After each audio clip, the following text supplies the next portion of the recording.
The Zionist lobby is powerful. They're involved in the killing of a sitting president and in the murder of a former Attorney General of the United States who was running for president. RFK Jr. knows this. How are you anti-war but supporting Israel? That's absolutely antithetical to the libertarian movement. But he has to be, because now, with the declassified documents, we know that the Zionist lobby had fingerprints on his uncle and his father's death. And it's interesting to me too, because I don't know if you guys noticed, but RFK has not said a fucking word about this recent batch of declassified documents. Any of you guys catch on to that? RFK has not said a word about this new batch of documents that finally implicates Israel in his uncle assassination. Now, let's get into RFK. RFK Jr. is Junior because his father, RFK Sr., was the Attorney General back during the JFK administration. When John F. Kennedy was killed in 1963, RFK never trusted the Warren Commission. He never liked Lyndon B. Johnson. Okay? He always thought he was a snake. He always thought that he would do anything to get himself ahead. And quite frankly, he looked at him as a treacherous, evil individual. Many don't know that LBJ actually bullied his way to become Vice President of the United States. When JFK was running, LBJ basically told him, if I don't become your running mate, we are going to expose the fact that you are an adulterous womanizer, which JFK was. He had many affairs. And that was his weak point, because LBJ used that to put himself as vice president. And RFK never liked that. Never trusted him after that. Because as you guys know, back in the 1960s, it's not like 2025. Donald Trump fucks, porn star? No big deal. Back in the 1960s, 1950s, Catholic president, Irish, hooking up with chicks, cheating on his wife? Oh, that would have been a problem. That's career suicide, guys. So LBJ strong-armed his way in. And after his brother was killed and the Warren Commission found Oswald as the sole shooter, RFK never accepted it. He publicly accepted the findings of the Warren Commission, right, to alleviate pressure on the government and government mistrust. But deep down, he never trusted it. He didn't trust it so much that he conducted his own investigation privately. And when he was killed, he was basically snooping around too much, right? And most importantly, he was running for president. Everyone knows that was close to RFK, that if RFK had become president, he would have reopened the investigation into his brother's death. And they couldn't have that. RFK already was problematic to organized crime because one of the first things he did when he was Attorney General was he brought these mobsters in and made them testify. He basically pulled the veil on organized crime in the United States. And he tried to make the Zionist lobby register. That's two whammies, right? So when the powers that be discovered that RFK not only wanted to become president, but he was doing quite a bit of snooping around on his brother's death, they had to get rid of him. Fast forward to 1968. Los Angeles, California. After giving a speech at the Ambassador Hotel, RFK walks through a kitchen. A guy named Sirhan pops out of fucking nowhere and fires a bunch of shots. Maybe not that quickly and that many shots. But it's important to note that when he popped out and tried to shoot at RFK, he was in front of RFK. But the shots that killed RFK actually came from behind him. A shot to the back and a shot to the back of the head. We know this because when we look at physical evidence, there's stippling on the skin. Stippling is a burn mark that's left whenever a gun is fired at close range within 2 inches. So that means, without a shadow of a doubt, that the gun was shot at almost point-blank range at RFK and the kill shots came from behind him. Well, we know from witnesses, several that were there, including reputable journalists, that Sirhan was in front of RFK. And on top of that, Sirhan's weapon only had about 8 rounds in the, I think it was a revolver. 8 rounds. But there were far more shots all throughout the area. So what does that mean? That means that there was a second shooter, chat. Enter Eugene Caesar. Dane Eugene Caesar. We'll just call him Caesar for simpler purposes. A security guard that worked that night.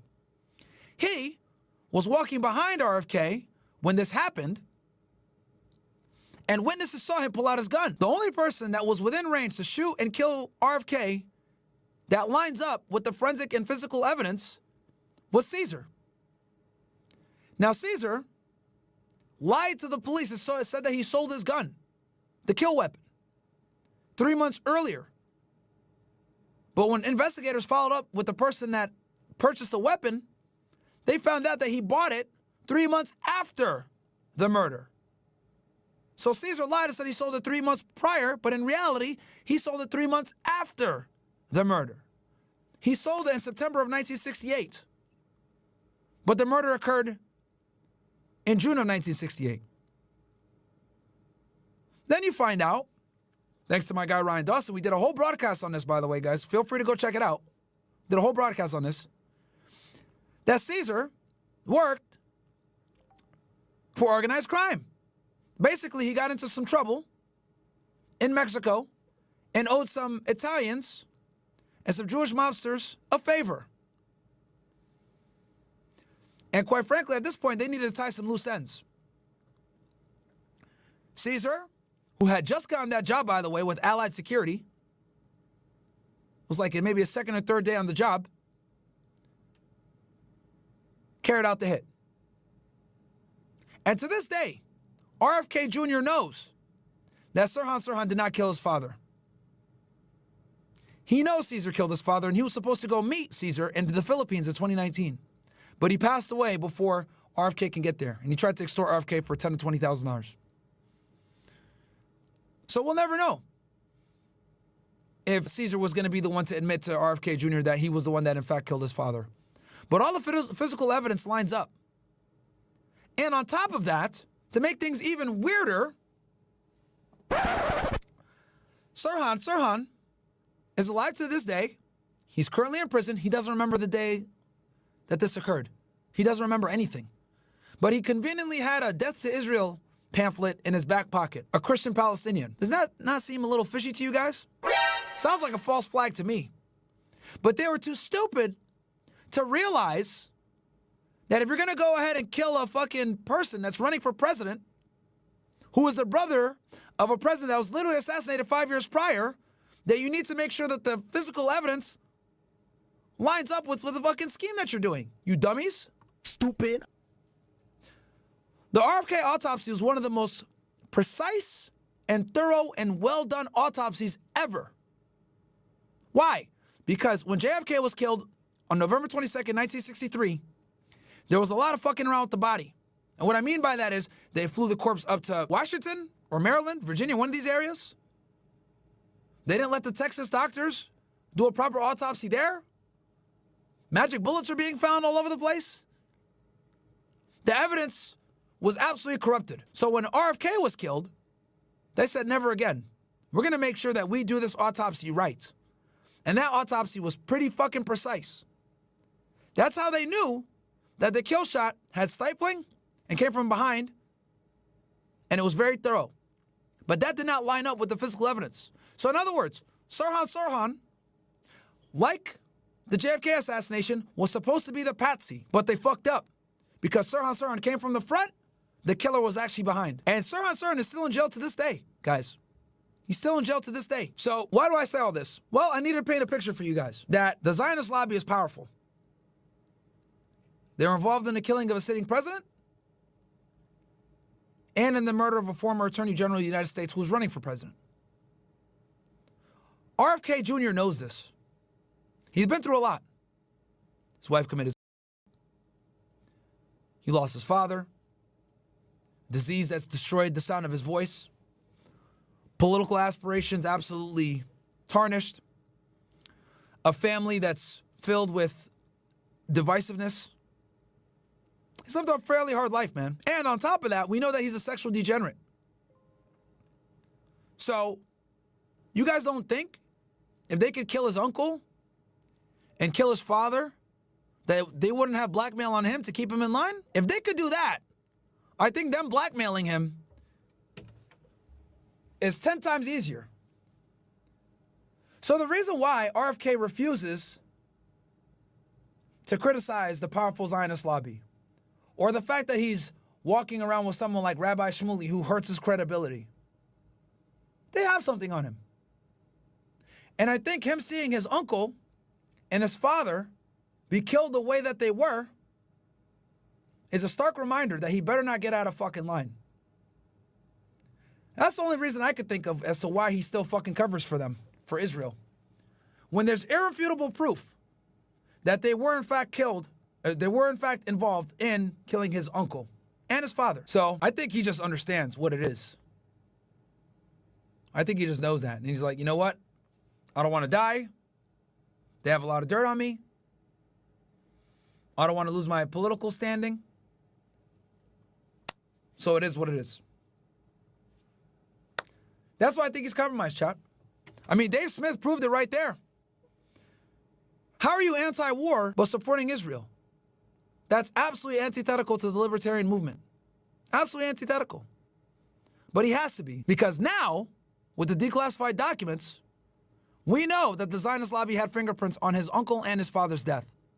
And it's interesting to me too, because I don't know if you guys noticed, but RFK has not said a fucking word about this recent batch of declassified documents. Any of you guys catch on to that?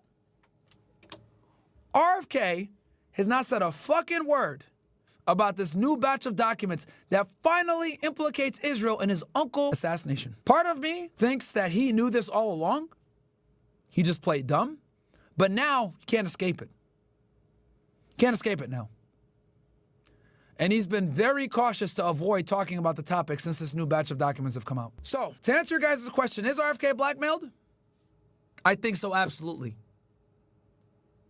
There's no reason he should be supporting the Zionist lobby as much as he does and aligning himself with pieces of shit like Rabbi Shmuley after the information that we know is irrefutable that Israeli intelligence had a hand in killing his uncle and his father. And that is why I think he's blackmailed, chat. I hope you guys enjoyed the monologue. But honestly, dude, I hate that I even had to say this shit.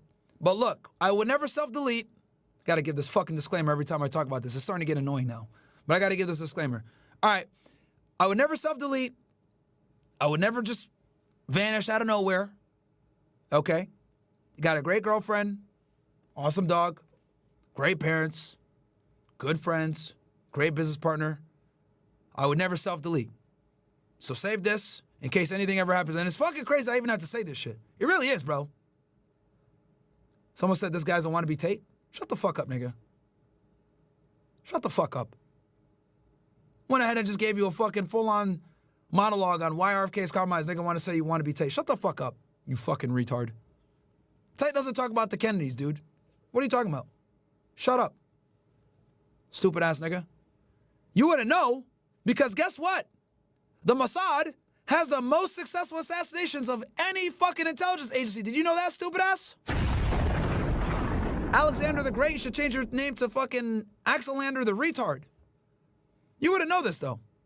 The Mossad has the most confirmed assassinations of any intelligence agency. So yeah, RFK knows what the fuck he's dealing with. He knows what the fuck he's dealing with. So, yeah, nigga. Dude is this dude's a fucking retard. But yeah, anyway, anytime I talk about this topic, I have to fucking give that disclaimer for you guys. Because I know what the Mossad is capable of. I know what the Mossad is capable of. I know what Shin Bet is capable of. I know what Unit 8200 is capable of. So yeah, I got to give that disclaimer out. But since you're a fucking mouth-breathing idiot, you don't understand. I know what I'm dealing with here. And information like this is not information that they want out there.